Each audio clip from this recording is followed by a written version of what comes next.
Nah, saya seorang yang bekerja pada bidang programmer, dan di tempat saya atasan selalu menyetel radio yang ada musik-musiknya. Saya ingin keluar berhenti dari pekerjaan itu. Namun ibu saya bilang lanjutin saja dulu. Kebetulan ibu saya belum memahami hukum musik. Apa yang harus ana lakukan, Ustaz? Apa ana harus bertahan atau berhenti langsung? Saya takut durhaka kepada kedua orang tua, kepada ibu. Baik, antum bisa di sana di tempat kerja taruh Al-Quranul Karim, untuk taruh headset di telinga antum dengerin Al-Quranul Karim sehingga tidak mendengar suara-suara lain, dan antum berusaha untuk memberikan pemahaman kedua orang tua. Apakah boleh kita mencium tangan keluarga dari ibu bapak kita seperti paman dan bibi? Naam jemaah, boleh mencium tangan. Bahkan mencium kaki orang tua kita pun boleh. Boleh. Antum baca fatwa para ulama. Yang tidak boleh sujud buat orang tua kita, tapi mencium tangan, mencium kakinya diperbolehkan. Ada seorang, subhanallah, anak tadi dengar cerita syekh juga.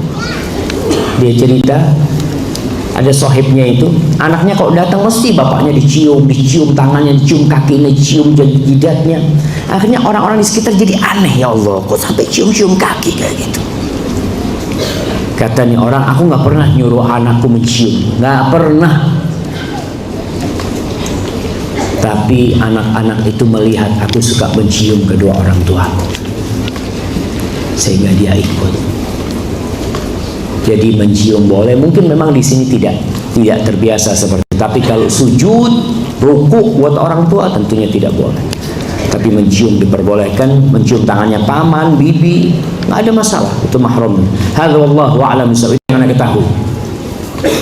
Tapi kalau mencium orang karena kekayaannya, karena kita berharap hartanya, itu yang tidak boleh. Tapi kita mencium orang tua kita dikarenakan kita berharap surga Allah Jalla Jalaluhu. Hadza wallahu a'lam bishawab, itu yang ana ketahui. Bahwa mencium tangan, mencium kaki diperbolehkan. Masya Allah. Baik, satu-satu jemaah.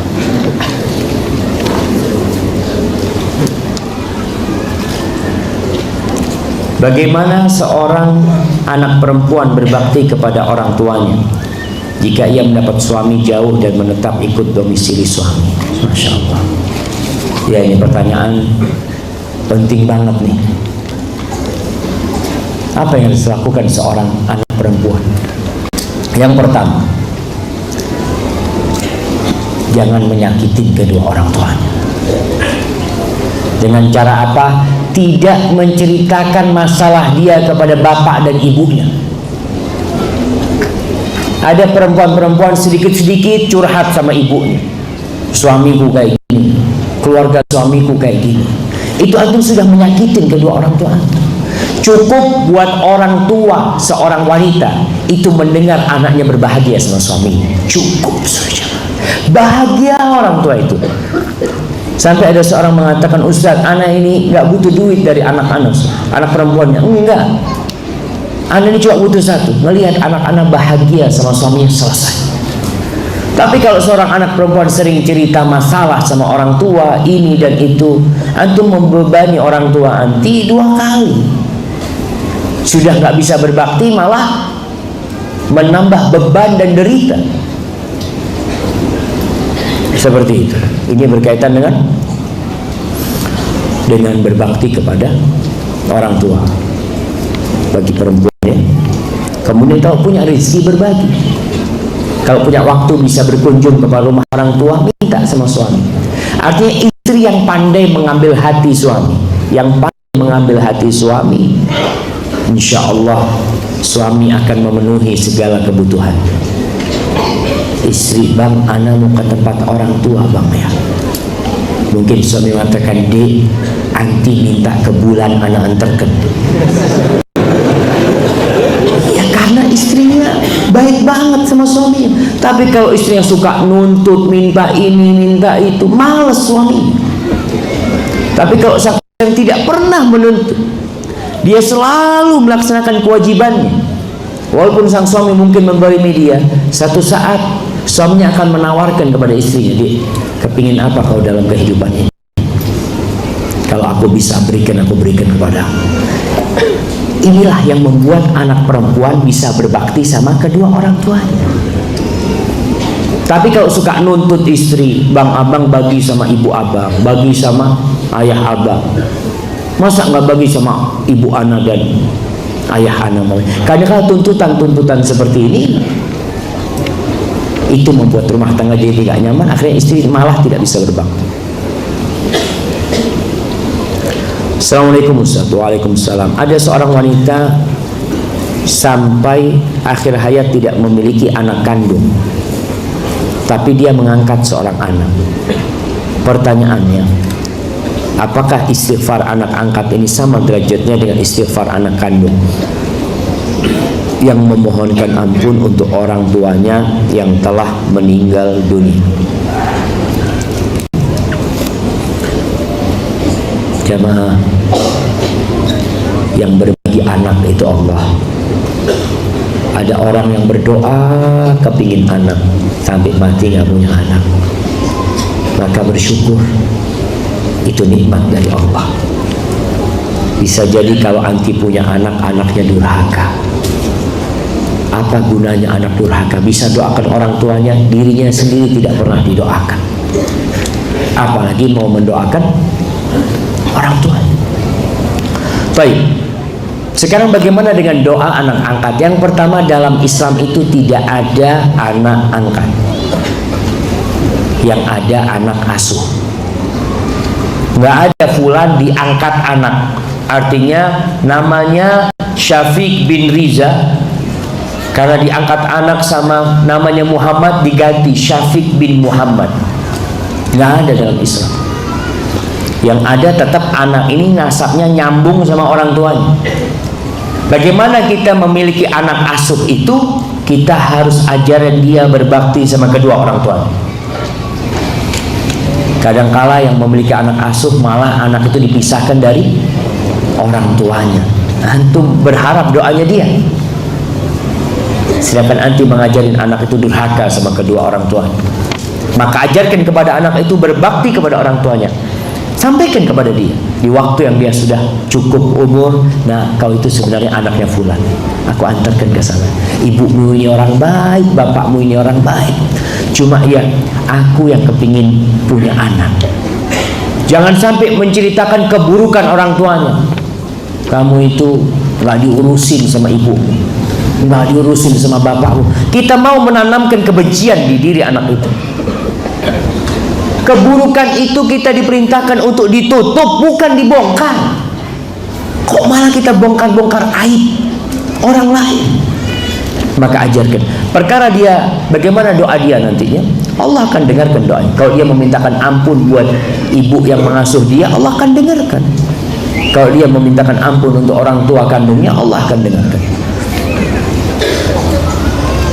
Bagaimana kedudukan seorang anak yang berbakti terhadap orang tuanya namun belum berhijab?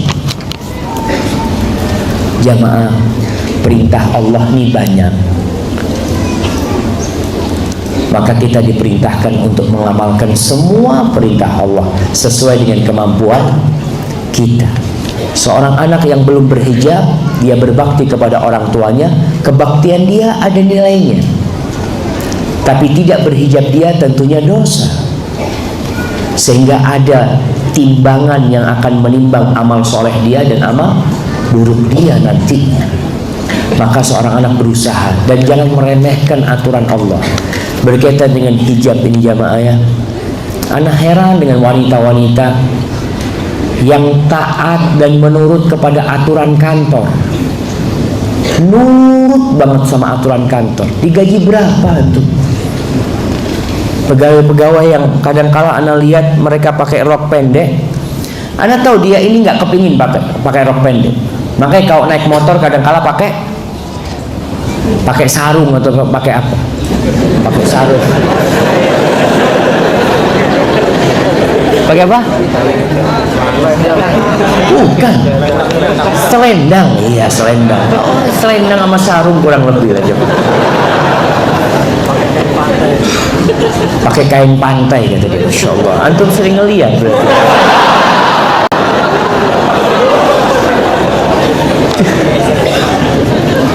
Bismillah.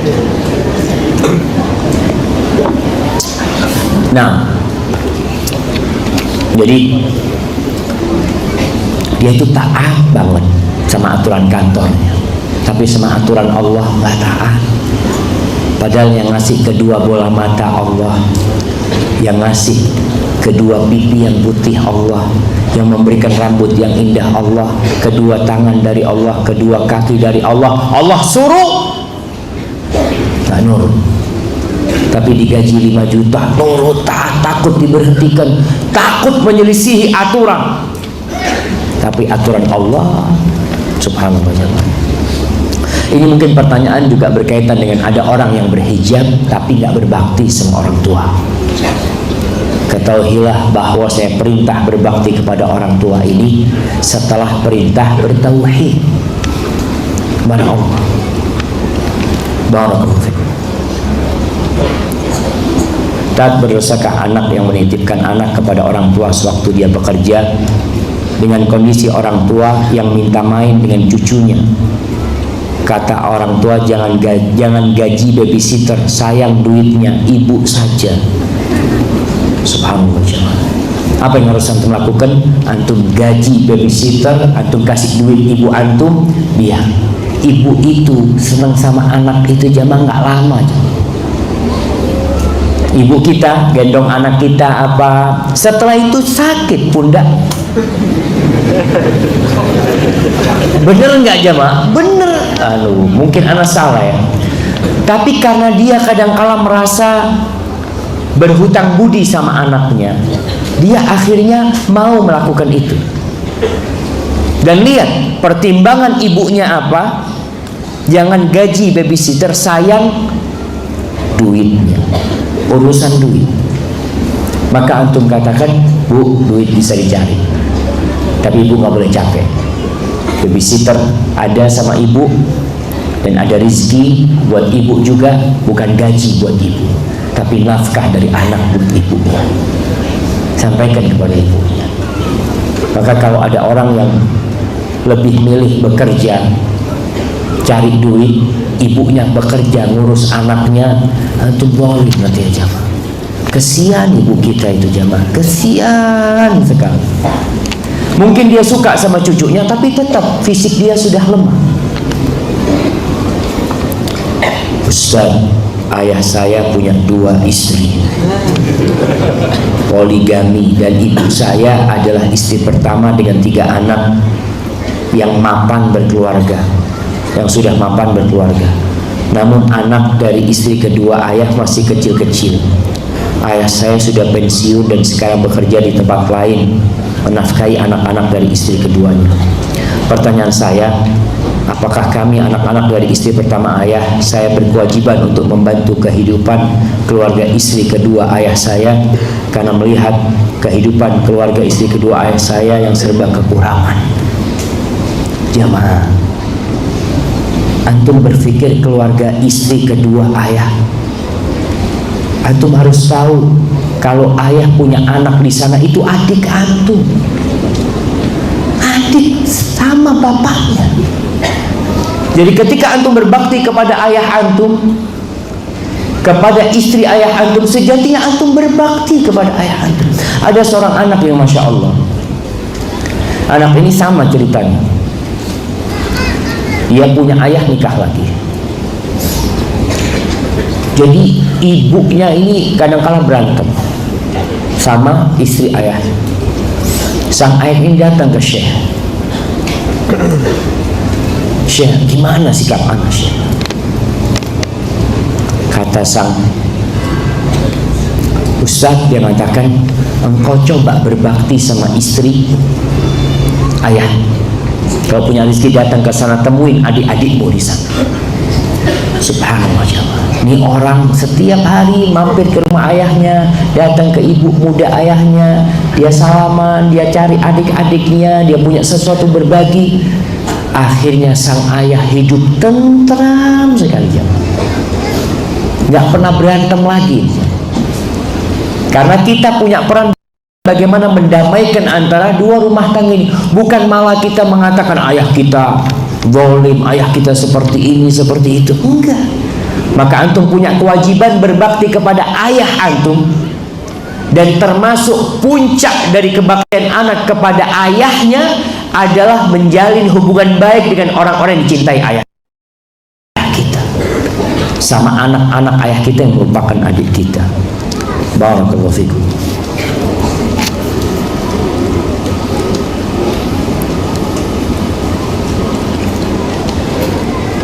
Nah, Ustaz, bagaimana hukumnya apabila kita sebagai anak ketika Idul Fitri saling maaf-maafan, mencium dan bersujud di kaki orang tua kita?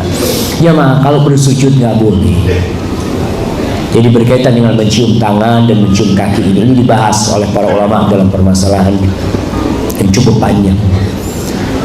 Tapi di antara pendapat tersebut yang ana rasa itu lebih kuat, diperbolehkan mencium tangan, mencium kaki, diperbolehkan, bukan dianjurkan. Ingat, beda dengan ucapan dianjurkan. Nanti yang dianjurkan berarti kita ya berusaha gitu. Enggak, ini diperbolehkan mencium itu.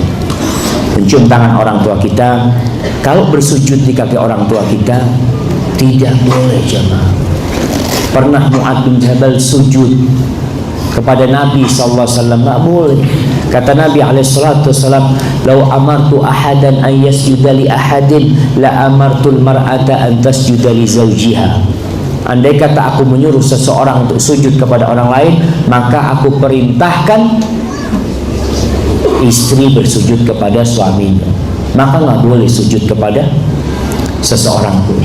Kalau mamanya antum lagi mijet kaki ibu antum, ibu lagi tiduran, lalu antum sambil cium kaki ibu antum, nggak ada masalah, karena antum bukan bersujud buat ibu antum. Kemudian berkaitan dengan maaf-maafan ketika Idul Fitri, jamaah, sekali lagi Idul Fitri itu bukan momen untuk maaf-maafan, tapi Idul Fitri itu momen untuk saling mendoakan. Taqabbalallah minna wa minkum. Maaf-maafan kalau memang ketemunya Idul Fitri, nggak ada masalah minta maaf pada waktu itu. Ketemunya pas Idul Fitri, ahlan, Allah anda punya salah sama antum, minta maaf. Kalau memang ketemunya ini tiap hari ketemu, duduk tiap hari, nunggu Idul Fitri minta maaf, subhanallah, enggak. Jadi minta maaf itu ketika punya salah, jangan ditunda. Bisa jadi antara dua hal, antum yang mati lebih dahulu atau dia mati lebih dahulu. Setelah itu tertutup pintu maaf, maka jangan ditunda. Apakah boleh berdoa untuk orang tua yang tidak seiman agar diberikan hidayah dan berdoa kebaikan untuknya? Nah, doakan hidayah buat dia supaya ditunjukkan jalan-jalan kebaikan buat dia. Bagaimana Abu Hurairah radhiyallahu ta'ala anhu datang menjumpai Nabi alaihi salatu wasallam. Ibunya Abu Hurairah ini Nasraniyah, non muslim, Nasrani. Lalu Abu Hurairah kepingin ibunya dapat hidayah, dia minta doa kepada Nabi alaihi salatu wasallam. Ya Rasulullah, ud'ullaha li ummi Abi Hurairah. Wahai Rasul SAW, aku mohon supaya engkau berdoa minta sama Allah untuk ibunya Abu Hurairah. Nabi berdoa, Allahumma hdi umma Abi Hurairah, Allahumma hdi umma Abi Hurairah. Ya Allah, berikan hidayah kepada ibunya Abu Hurairah. Masya Allah, jemaah. Abu Hurairah berangkat jumpai Nabi di masjid, di rumahnya, Masjid Nabawi sana. Pulang, ibunya sudah masuk Islam. Maka doakan dan jangan putus asa. Selama masih hayat di kandung badan masih boleh mendoakan. Tapi kalau sudah mati dalam kondisi kafir, ya selesai sudah, jemaah. Maka jangan berhenti berdoa. Assalamualaikum warahmatullahi wabarakatuh. Assalamualaikum. Ana malu Ustaz, karena dahulu sering mengambil duit ibu bapak ana. Ibu bapak ana artinya neneknya. Atau bapak ibunya maksudnya? Orang tuanya maksudnya. Bagaimana ini, Masya Allah. Artinya kita ini selama ini ngomong bapak dan ibu kan, dia ngomong ibu bapak. Memang itu seharusnya yang didahulukan, ibu baru bapak.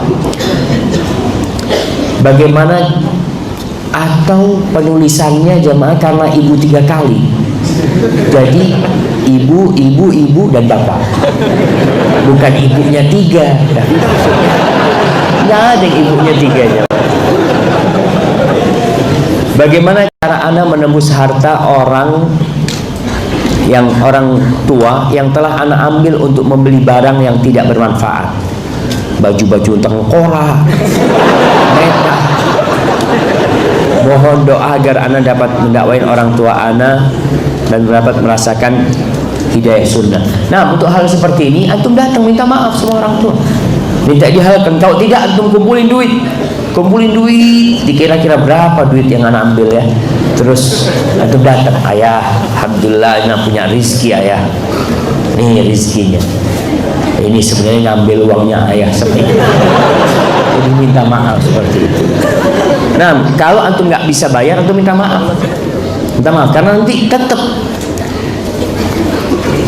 hartanya anak, hartanya orang tua, tapi bukan harta orang tua harta anak, bukan kebalikan.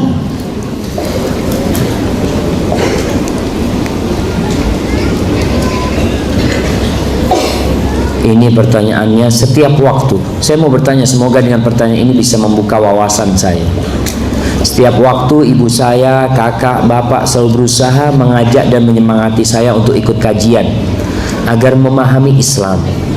Namun hati saya masih resah dan saya masih melihat kelemahan dalam Islam karena saya melihat orang taat ibadah tapi perilaku tidak Islami. Bagaimana cara menghilangkan keresahan hati saya? Karena saya tahu bahwa kajian ini adalah benar. Iya jemaah, ini PR kita bersama. Dan buat kita yang udah ngaji, yang udah belajar Islam lebih dalam lagi, maka tolong akhlak dan perilakunya diperbaiki. Karena akmalul mu'minina imanan ahsanuhum khuluqan. Orang beriman yang paling sempurna keimanannya adalah yang paling baik budi pekertinya.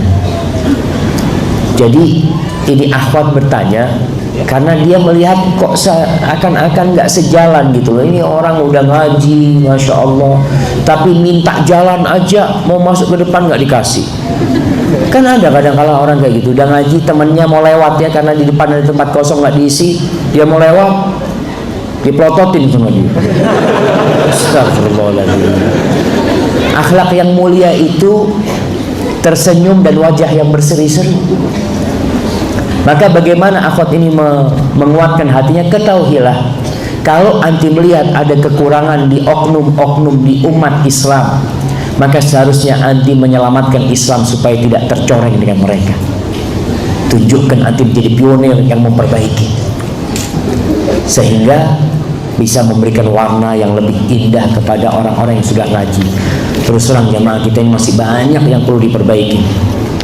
Ana masih sering dengar, tapi ada yang mengatakan, gimana antum sama orang-orang jenggotan ini? Na'udzubillah. Betul. Ini kejadian di Medina. Jadi kita naik taksi. Ini cerita anak apa cerita sahib anak, lupa dulu ceritanya. Naik taksi, kita berangkat, kayaknya bareng-bareng kita sama teman-teman waktu itu. Bareng-bareng naik taksi, cerita supir taksi itu, ana ini afwan, kata dia, afwan nih, ana kadang-kala kurang suka sama yang jenggot-jenggotan. Kenapa? Karena kejadian ana nganterkan orang jenggotan, berapa orang naik taksi, yang ngomong, tunggu sini ya, duitnya ana ambilkan, nggak balik-balik. Nah, artinya dia itu trauma. Jadi ngeliat orang jenggotan, aduh ini kayaknya sama dengan yang kemarin. Makanya kita harus memperbaiki diri. Baik, ana mau kasih hadiah jemaah. Masya Allah. Ini titipan, Masya Allah jemaah. Ya, wahid kan? Wahid.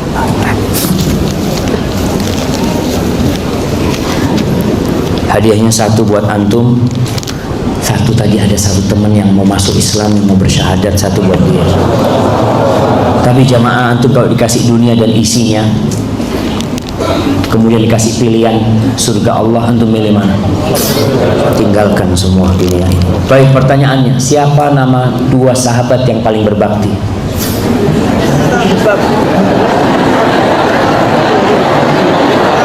Utsman bin Affan sama Haritsah bin Nu'man. Masya Allah jamaah, tenang, yang belum dapat nanti dapat lainnya. Ibu kepingin juga, ini jamnya orang laki ini. Nah, kita pertanyaan selanjutnya. Bagaimana cara berbakti seorang istri kepada kedua orang tuanya sendiri? Tadi udah disebutkan ya. Istri ini kadangkala iri. Kebanyakan cemburunya seorang wanita itu kebanyakan. Berarti bukan semuanya. Ada cemburu yang benar. Ngelihat suaminya chatting sama akhwat, sama perempuan, cemburu wajar. Suaminya pulang malam, cemburu wajar. Tapi suaminya berbakti sama orang tuanya, cemburu, hadza syaitan. Maka bagaimana kebaktian seorang istri kepada orang tuanya sendiri? Bantu suaminya berbakti kepada orang tuanya, bantu maksimal, harapkan balasan dari Allah. Nanti anti bisa berbakti sama ibu anti, sama orang tua anti. Dan ingat, jangan sampai kita menaatin orang tua. Perempuan nih, perempuan ditelepon sama bapaknya, "Nak, kamu kesini ya nak ya." Kata suaminya, "Jangan dek, aku lagi ada perlu, besoklah aku antarkan." Mana yang harus ditaatin? Suaminya. Suaminya taatin. Kalau ada orang tua yang marah-marah sama putrinya, "Kamu itu durhaka, bapak yang membesarkan bapak ini macam-macam." Minta maaf sama ayahnya. "Ayah, minta maaf aku ayah. Ayah yang menikahkan aku dengan dia." Iya, ayah yang mengatakan aku nikahkan engkau dengan putriku, itu ayah. Jadi aku sudah diserahkan kepada dia. Makanya surganya seorang perempuan itu kalau sudah nikah siapa? Suaminya. Ya. Kalau nggak punya suami, ya orang tuanya. Ustadz, saya anak adopsi. Apakah doa saya bisa sampai ke ibu saya yang sudah tiada? Saya sayang sama ibu adopsi saya. Nah, tadi kita sudah sampaikan masalah adopsi ini, antum doakan. Kita ketika ada orang meninggal dunia, kita doakan dia. Dengar teman meninggal dunia, Allahumma gfir lahu warhamhu. Artinya doa itu dikabulkan jamaah. Tapi anak yang soleh ini yang ingat sama orang tuanya. Tapi kalau dia nggak soleh kayak dia nih, ini soleh anaknya insya Allah. Dia masih ingat dengan ibu adopsinya. Jangan lupa antum doakan ibu kandung antum. Dan ingat, adopsi nggak boleh dalam Islam. Artinya pindah nasab itu nggak boleh. Yang boleh tetap nasabnya kepada orang tua kandungnya. Ibu saya sudah tua dan sakit, tidak bisa berjalan lagi, hanya berbaring di tempat tidur, buang air juga di tempat tidur. Tetapi pikiran masih bagus seperti orang sehat. Setiap saat harus memakai diapers. Iyalah. Ini bagus ini jamaah, karena dia tidak sebut merek. Ini kan bukan merek kan. Nah, kalau yang tuan sebutkan itu merek gitu. Karena keluarnya air seni tanpa disadari. Bagaimana mengenai sholat ibu saya? Apakah bisa sholat dalam kondisi memakai diapers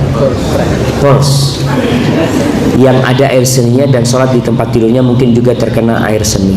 Apakah bisa bertayamum saja karena tidak bisa lagi berjalan untuk berwudu? Masya Allah jamaah, jaga ibu antum ini pintu surga.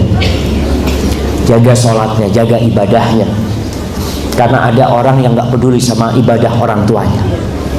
Bagaimana sekarang orang yang sudah seperti disebutkan tadi. Maka hendaklah dia berwudu ketika masuk waktu sholat.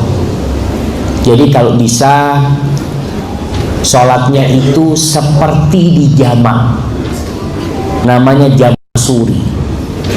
Sholat duhur sebelum asar. Jadi ibunya dibersihkan sebelum asar, sudah dibersihkan, kemudian sholat duhur. 5 menit 10 menit kemudian masuk waktu asar, dia masih bisa sholat karena masih bersih, masih suci. Setelah itu selesai. Tapi kalau memang nggak bisa, ya berusaha untuk sholat tepat waktu. Kalau memang harus ganti tiap kali mau sholat, diganti sama anaknya, Tapi orang yang sakit boleh menjamak sholatnya sebenarnya. Kemudian bolehkah tayamum? Nggak boleh tayamum. Tayamum itu diperbolehkan karena 2 hal. Karena tidak ada air dan tidak boleh pakai air. Tidak ada air dan tidak boleh terkena air. Kalau ada air tapi tidak bisa menggunakan air, lihat, adakah orang yang bisa membantu? Kalau tidak ada orang yang bisa membantu, berarti dia tidak ada air. Tapi kalau ada yang bisa membantu, maka keluarganya membantu dia. Dan diperhatikan rukunnya wudu ya. Karena ingat, rukunnya wudu ini ada yang diusap, ada yang dibasuh. Wajah dibasuh, bukan diusap.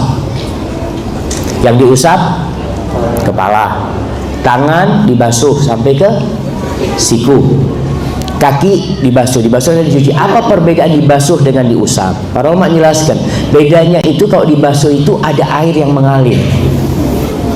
Kalau usap itu kayak usap, nggak ada air mengalir di mana? Di kepala kita. Walaupun kita waktu SD jamaah, masya Allah, kita wudhunya itu kepala kita kasih keran gitu. Ternyata itu tidak sesuai jamaah. Kepala itu diusap, bukan dibasuh.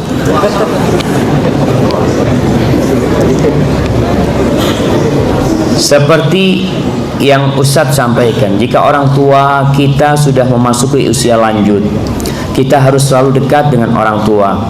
Jika istri anak tidak mau tinggal serumah ibu anak, dia mau ibu anak yang tinggal di rumah anak, bagaimana solusinya, Tat? Ada sebuah hadis yang menyebutkan kalau istri sama mertua tidak boleh bercampur. Nah, wallahu alam, yang hadis yang terakhir disebutkan itu anak nggak tahu, tapi memang Allah mengatakan askinuhunna min haitsu sakantum min wujdikum wala tudarruhunna. Kata Allah, tempatkan istri-istri kalian sesuai dengan keluasan kalian. Nih, para suami nggak boleh pelit sama istrinya. Dia mampu punya rumah yang bagus buat istrinya, kasih rumah yang bagus sesuai dengan keluasan dia. Kalau nggak punya duit, ya kontrakin rumah. Nggak bisa kontrak rumah, umpamanya rumahnya tenda saja, nggak apa-apa, tinggal di tenda. Umpamanya ini di padang pasir dulu kan orang-orang tinggalnya di tenda-tenda sesuai dengan kemampuannya, dan jangan membahayakan mereka. Disinilah yang Anda tahu ada pembahasan para ulama tentang membahayakan istri. Salah satu yang dibahas, tidak boleh mengumpulkan orang yang punya 2 istri dikumpulkan satu rumah, nggak boleh, karena itu membahayakan mereka. Bagaimana mengumpulkan menantu dengan mertua umpamanya? Kalau itu membahayakan, maka nggak boleh. Artinya di rumah selalu ribut, maka kita harus berpisah. Kemudian bagaimana ibunya sendirian, dia harus tinggal sama siapa? Dia tinggal sama ibunya, nggak apa-apa. Atau dia bertetanggaan, seperti Abu Hurairah radhiyallahu ta'ala anhu, dia tidak tinggal satu rumah, dia bertetanggaan. Jadi kalau mau ke rumah ibunya, dia tinggal ke rumah ibunya. Pulang kerja, yang pertama didatengin rumah siapa? Ibunya. Kita kalau rumahnya berdekatan jamaah, kadangkala satu komplek ketemu ibunya cuma weekend, atau sepekan 2 kali. Apa nggak bisa antum pagi sama sore hari ketemu ibu antum? Kalau satu komplek bisa kan? Ustaz, waktu itu modal antum berbakti. Waktu itu. Dan jangan takut, antum sekarang ke rumah orang tua antum ya, ana masih rasakan jemaah, ana merasakan salah satu barokah waktu ya. Anak pernah datang dari safar, ambil mobil di rumahnya ipar. Akhirnya anak pulang ke tempat orang tua, ketemu abah ibu anak. Jarak rumah anak sama rumah orang tua 7 kilo atau 8 kiloan. Terus ayah anak ngomong, Syafiq udah pulang, udah mau maghrib ini, kata. Anak ngomong, iya bang. Anak salaman, anak pulang. Anak subhanallah, anak berjalan ini sudah mau maghrib jemaah. Anak jalan, lampu merah itu semuanya hijau jemaah. Ya Allah yang bikin, anak hijau sampai rumah sebelum maghrib. Kalau itu lampu merah, ya jelas habis maghrib sampainya. Sampai subhanallah, kenapa terus kita takut dengan waktu kita? Padahal Rasul sallallahu alaihi wasallam sudah menjaminkan, man ahabba an yunsa'alahu fi atharih wa yubsatu lahu fi rizqih falyasil rahimah. Barang siapa yang ingin umurnya dipanjangkan, diberkahin waktunya, ditambah masa hidupnya, diluaskan rizkinya, silaturahim. Dan rahim kita yang paling dekat, tempat kita keluar dari rahim itu sendiri, ibu kita dan bapak kita ya. Assalamualaikum Ustaz, bagaimana menghadapi ibu yang masih suka mengatur anak perempuannya yang sudah menikah? Ya memang ada keluarga-keluarga yang jadi pemimpin itu perempuan. Jadi di beberapa keluarga Anda lihat komandannya itu perempuan. Akhirnya anak perempuannya kalau menikah itu biasanya diintervensi oleh ibunya supaya sama dengan dia, supaya dia menguasai suaminya, dia jadi pemimpin. Jangan takut sama suaminya, harus berani. Kan sifat berani ini sifat yang terpuji. Iya, bukan sama suami beraninya. Maka kadang-kadang kita mendapatkan ibu seperti itu, apa yang harus dilakukan? Sabar. Jangan menuruti ibunya. Artinya ibunya minta ini, ngatur ini macam-macam, iya ma, insya Allah, makasih banyak ma atas nasihatnya. Terus berusaha sambil memberikan masukan kepada ibunya. Doakan ma agar anak bisa lebih baik sama suami anak, ini itu. Jadi tunjukkan kebaktian kita sehingga dia tahu bahwasanya bagaimana menjadi seorang istri kepada suami. Ada anak-anak yang kesian sama bapak, melihat ibunya zalim sama bapak. Ada. Maka bagaimana anak tolong berbakti sama bapaknya ketika itu tanpa mendolimi ibunya juga.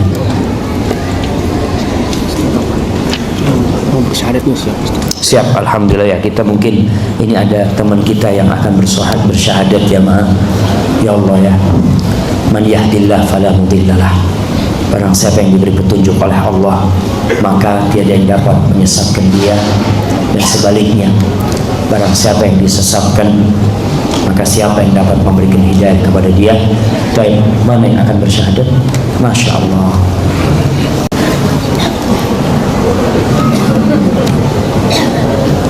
Barakallahu fikum. Siapa nama itu? Ferry, Masya Allah. Ferry kenapa mau masuk Islam? Ya, karena ajakan teman. Masya Allah. Ferry udah tahu Islam itu apa? Tahu. Masya Allah. Udah siap untuk bersyahadat? Siap. Untuk siap meninggalkan segala sesembahan selain Allah. Bahwasanya yang berhak disembah itu cuma Allah. Ya, siap. Bahwasanya Nabi kita itu Nabi Muhammad SAW. Ya. Kita tidak boleh beribadah kecuali lewat jalannya Nabi Muhammad SAW. Ferry harus percaya dengan semua yang disampaikan oleh Nabi, taat dan patuh kepada perintah Nabi. Siap insya Allah? Siap. Baik. Udah siap bersyahadat? Siap. Katakan asyhadu an la ilaha illallah. Asyhadu an la ilaha illallah. Saya bersaksi bahwa tiada Tuhan yang berhak disembah melainkan hanya Allah. Wa asyhadu anna Muhammadan Rasulullah. Dan saya bersaksi bahwa Nabi Muhammad bahwa Nabi Muhammad adalah utusan Allah.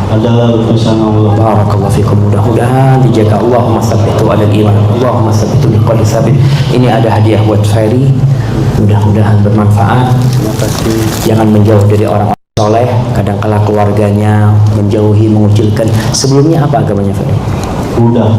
Ya Allah, mudah-mudahan dijaga sama Allah ya. Barakallahu fikum. Jazakallah, doakan dia jamaah. Nah, hayakumullah, silakan. Allahu Akbar jamaah. Jamaah biasanya yang baru masuk Islam lebih semangat daripada yang lahir Islam. Ini Ferry mudah nih semangat belajar Islam, semangat belajar Al-Quran. Ana punya temen jamaah dari Itali waktu di Medina. Ana masih ingat di tangannya itu ada tatonya dia. Dia ngomong, ana baru masuk Islam, kata dia. Dia 2 tahun masuk Islam, hafal Quran 20 juz. Antum lahir Islam berapa juz? Kadang-kala nggak nambah hafalan. Kajian datang terus di awal. Tambah hafalan Quran jamaah. Nah, Masya Allah. Nah, ini ada yang bertanya, gimana kalau ibunya terjebak dalam ritual-ritual kesyirikan ya, perdukunan, klinik. Ya, karena memang ada jamaah di daerah-daerah itu yang masih percaya sama klinik-klinik, percaya sama keris. Keris itu dimandikan, kemudian keris itu digunakan untuk meminta hujan. Na'udzubillah min dzalik. Maka bagaimana sikap kita? Berbakti kepada orang tua. Karena Allah mengatakan wasahibhuma fid dunya ma'rufa. Tetap sahib artinya menemani kedua orang tuanya. Kalimat sahib ini jangan ditinggalkan berarti. Antum kalau tinggalkan orang tua antum yang non muslim, kemudian antum tinggalkan, akhirnya kapan dia dapat hidayah? Yang jauh dari sunnah, yang jauh dari ajaran Islam yang benar, kapan dia akan mengerti? Yang ada malah dia akan semakin jauh. Maka tolong kalau dapat orang tua seperti itu, untuk semakin berbakti sama ibu antum, sama orang tua antum. Ustaz, bagaimana kalau seorang ibu kita dengan umur 70 tahun tapi sekarang sudah tidak peduli lagi dengan anaknya? Beliau hanya fokus untuk mengumpulkan uang buat dirinya sendiri, untuk bermegah-megahan. Beliau bangun rumah sangat bagus, tidak pernah mau bersedekah, padahal uang beliau sangat banyak, dan sering membuat anak jengkel. Misal meminta untuk dibelikan kulkas baru, sofa baru, karpet baru, yang nanti cuma buat dipajang saja. Kita tidak boleh menggunakan barang-barang tersebut. Mohon nasihatnya Ustaz, bagaimana kami harus menyikapi? Harus berbakti. Orang tuanya minta belikan sofa, belikan sofa. Kalau mampu sang anak belikan. Karena kadang-kala seorang ibu ini mendapati anak yang dia anggap durhaka. Namun antum perlu memberikan pendidikan kepada ibu antum. Bagaimana cara mendidik seorang ibu yang materi? 70 tahun masih kepengin pakai tas harga 50 juta. Iya jemaah, ada ibu-ibu seperti itu. Tapi nggak banyak sebenarnya. Bagaimana kita mendidiknya? Antum sering ajak dia ke rumah sakit. Antum sering ajak dia mengunjungi orang-orang miskin. Karena dengan kita berangkat ke rumahnya orang miskin, subhanallah jemaah, kita itu diperintahkan sama Nabi SAW. Nabi SAW pernah berwasiat kepada Abu Dzar. Dia mengatakan, "Ausani khalili bisab'in." Aku dikasih wasiat sama kekasihku dengan 7 perkara. Salah satunya adalah wa ausani bihubbil masakin waddunu minhum. Dan dia mewasiatkan kepada aku agar aku dekat, agar aku cinta kepada orang-orang miskin dan dekat dengan mereka. Yang menyebabkan seorang wanita seperti itu karena kumpulannya biasanya. Sahib-sahibnya itu semua hidupnya glamor. Mau tidak mau dia malu kalau tidak ganti kulkasnya, tidak ganti sofanya. Ada orang yang masya Allah tiap 6 bulan ganti sofa. Ada yang tiap tahun ganti sofa. Anda masih ingat di Madinah Waktu di Madinah jamaah, istri anak cerita sama anak-anaknya, anak sampai ketawa. Kemarin dia cerita, nah kalian tahu bapak kalian ini dulu pemulung. Anak tahu kita sewa rumah ya, waktu mahasiswa. Pagi hari anak pulang dari masjid biasanya mampir tempat sampah. Itu orang Arab kadang-kala ganti sofa, ganti apa dibuang jemaah. Kita alhamdulillah kita bawa ke rumah. Akhirnya kita sama kayak orang kaya. Kenapa? Besok nemu sofa yang lebih bagus, kita keluarkan yang ini. Ganti sofa. Tapi semuanya dari tempat sampah ya Allah. Allahu Akbar. Nggak apa-apa kalau kayak gitu jemaah. Karena nggak keluar duit gitu. Tapi yang jelas ini karena kumpulannya sama orang-orang kaya. Maka kita perlu kumpulkan ibu kita dengan orang miskin. Anak punya kakak kelas pernah cerita tentang ibunya. Dia punya ibu matri. Akhirnya suatu hari anak bawa ibu anak ke satu kampung, ada tukang becak di sana. Rumahnya kecil sekali. Habis maghrib dia bawa. Kemudian ini tukang becak temannya dia. Dia lihat tukang becaknya ini sedang tiduran di pangkuan istrinya sambil menyulam sesuatu. Itu anaknya mijetin kakinya bapaknya semuanya. Si anak ngomong, mama nggak ngeliat, bahagia banget dia nih mah, nggak punya apa-apa mah. Mungkin akan tergetuk hati ibu. Mungkin sang ibu akan bersodakoh yang tadinya nggak sodakoh. Di mana dia akan bersodakoh? Kumpulannya orang-orang kaya nggak pernah sodakoh. Dia berpikir orang tidak butuh dengan harta. Tapi kalau dibawa ke kampung orang-orang miskin, mudah-mudahan tergetuk hatinya untuk sodakoh. Sambil didoakan orang tua. Jangan sampai akhirnya anak mengatakan ibu nggak butuh sama kita, kita nggak butuh sama ibu. Nggak boleh. Antum butuh sama ibu. Karena itu surga antum. Barakallahu fikum. Masya Allah, ada banyak hadiah kata jemaah. Baik, anda mau bagi hadiah. Pertanyaannya,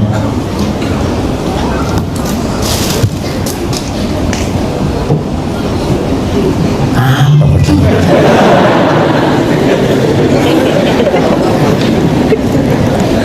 Ana mau kasih hadiah sama yang bertanya aja. Yang pertanyaannya dibaca, antum angkat tangan.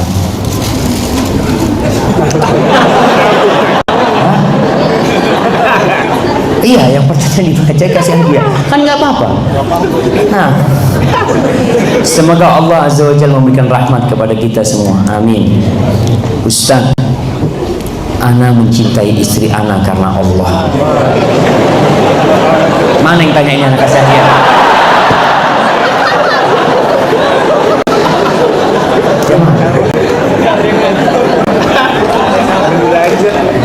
Oh, mungkin dia nggak paham masih. Kita lanjutkan.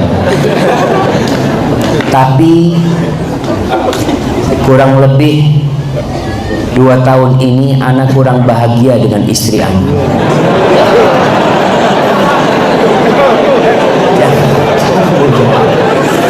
Sudah ada yang mengaku?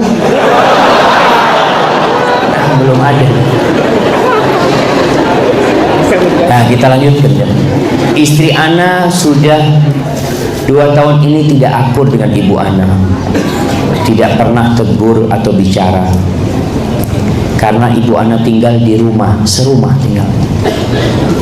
Ibu ana tinggal serumah karena sakit stroke, yang hari-harinya tidak bisa ke sebagian hari-harinya, sebagian sehari-harinya tidak bisa dikerjakan sendiri. Istri ana mau tinggal tidak serumah. Bagaimana dengan masalah ini Ustaz? Afwan Ustaz, boleh ana menceraikan istri ana? Ana udah menegurnya, menasihatinya, mengurangi uang untuknya, memisahkan tempat tidur, kadang tidak menggaulinya sampai 1 bulan, tapi hal itu tidak membuatnya jerah. Padahal dia tahu maksud hukuman ana. Mohon nasihatnya Ustaz. Ana selalu mendoakan istri ana agar dilembutkan hati dan dibuka hatinya. Yang perlu dicari tahu apa penyebabnya. Kenapa bisa seperti ini? Pasti ada sebabnya. Kadangkala penyebabnya itu dosa yang tersembunyi. Kita punya dosa sama Allah. Allah tuh nggak mungkin memisahkan kedua orang yang saling mencintai dengan awal dosa yang dilakukan. Ada yang pertama berbuat dosa langsung dipisahkan, enggak. Pasti itu dosa berlanjut kemudian Allah pisahkan. Maka dicari tahu apa penyebabnya. Perbaiki hubungan anti sama Allah Jalla Jalla. Kalau masalahnya ibu, artinya dia tidak mau mengurusin ibu umpamanya, ya sudah, mungkin solusinya anti tinggal di rumah lain. Suaminya bisa menikah lagi dengan wanita yang mau merawat ibunya, tapi tidak menceraikan. Sampaikan, kalau memang anti tidak mau merawat ibu ana, nggak apa-apa, nanti cari rumah lain, izinkan ana, nggak perlu izin minta mau nikah lagi. Sudah tinggal di situ, kemudian antum bisa nikah lagi dengan wanita yang mau merawat ibu antum, yang mau bersama ibu antum.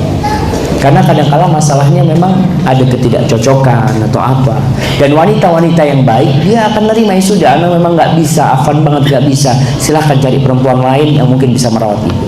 Tapi kalau itu tidak terjadi, ya bisa jadi perceraian solusinya. Namun sebelum bercerai jamaah, perlu ada mediasi. Kadangkala ini kan hanya suami yang ngasih tahu, kita cuma dengar dari suaminya. Bagaimana kondisi sebenarnya? Wallahu a'lam bishawab. Perlu dengar. Artinya suami mungkin tidak pernah mendengar apa keluhan istri. Maka kirim pihak dari keluarga lelaki, pihak dari keluarga perempuan, ketemu masalahnya apa sih? Kenapa kok seperti ini? Kenapa nggak mau bertegur sapa? Kalau masalah ibu, oke, anak akan minta maaf sama ibu, anak akan minta maaf sama anti karena kesalahan ibu anak. Mudah-mudahan dengan seperti itu bisa dilanjutkan rumah tangga. Ini pertanyaan terakhir lah jemaah. Udah jam 11. Mohon nasihat untuk anak Ustaz. Ibu anak suka emosi dan marah, terkadang disebabkan hal yang sepele, dan terkadang mendoakan hal-hal buruk untuk anaknya. Anak selalu mendoakan agar Allah memberi kelapangan hati pada ibu anak, agar bisa lebih sabar dan bersyukur dalam hidupnya. Ibu anak juga suka marah dan melemparkan kata-kata yang kasar kepada ayah anak. Sedih sekali melihatnya. Apa yang harus anak lakukan? Karena anak sudah coba ngobrol baik-baik, tapi ibu anak malah jadi marah dan bilang jangan sok menasehati ibu. Anak ingin beliau senang di masa tuanya dan tidak ingin durhaka. Mohon nasihat Ustaz. Ini jamaah, subhanallah, Allah mengatakan wa ja'alna ba'dakum li ba'din fitnatan atasbirun. Kata Allah, kami jadikan sebagian kalian itu ujian untuk sebagian lainnya, untuk orang lainnya. Apa tujuannya? Atasbirun, apakah kalian sabar? Jadi yang punya ibu seperti ini diuji kesabarannya. Antum sabar, terus sabar, terus sabar. Sampai kapan? Sampai antum mati. Nabi Ibrahim alaihissalam diusir sama bapak, dicaci maki sama bapaknya, mau dilempari batu sama bapaknya, tapi tetap dia berbakti sama bapak. Maka kalau memang nasihat tidak bisa diterima, banyak-banyak doa, banyakin puasa sunnah, karena doanya orang yang puasa dikabulkan Allah. Banyakin sodakoh, gunakan sodakoh sebagai wasilah untuk memohon kepada Allah. Mudah-mudahan ibunya diberi petunjuk sama Allah Subhanahu wa taala. Kadang-kala memang dia bapaknya juga tidak tegas ya, atau gimana, atau bapak sudah nggak pengen ribut, udahlah biar ibu kayak gitu. Yang penting kalian bisa jadi anak-anak yang soleh. Hada wallahu a'lam bishawab. Ana mohon maaf jemaah, ini banyak hadiah, cuma ana nggak kepikiran apa yang mau ditanyakan sama antum, karena antum sudah alim semuanya di sini. Barakallahu fikum, subhanakallahumma wa bihamdika, asyhadu an la ilaha illa anta, astaghfiruka wa atubu ilaik. Assalamualaikum warahmatullahi wabarakatuh.